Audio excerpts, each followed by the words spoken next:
Shabbat Shalom, Temple Beth Hillel. I'm Rabbi Ellie Steinman here with this week's 2 Minutes of Torah. This week's Torah portion is Chukat, one of the Torah portions in the book of Bamidbar, the book of Numbers.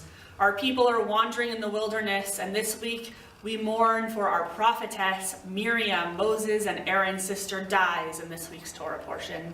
And with Miriam's death comes the absence of water for our wandering Israelites in their wilderness.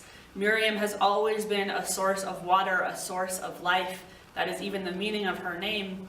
And with this moment, the Israelites are sad and they're thirsty and they get frustrated and they complain to Moses, and Moses is given clear instructions on how to respond to their frustration and anger, and does not follow God's instructions exactly to the letter they were intended. And Moses gets angry and he strikes a rock instead of speaking to it, and water does come forth, but Moses will suffer a great consequence.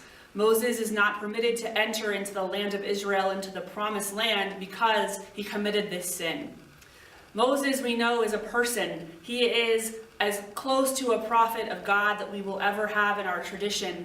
However, Moses is a person like us. He's a person who has faults and failures. And it seems Moses, although we know he also has some kind of physical ailment, he has a speech impediment perhaps of some kind, Moses also has quite the temper. He gets angry quite often in our Torah, and he sometimes suffers harsh consequences for that anger. I think Moses is a little bit like each of us. We all have a trait, an area in ourselves where we can do better, where we can improve, whether it's our temper or managing our anger, being more patient, being kinder, being less selfish, and to being more selfless. We each have something, a character trait perhaps, that we can improve upon.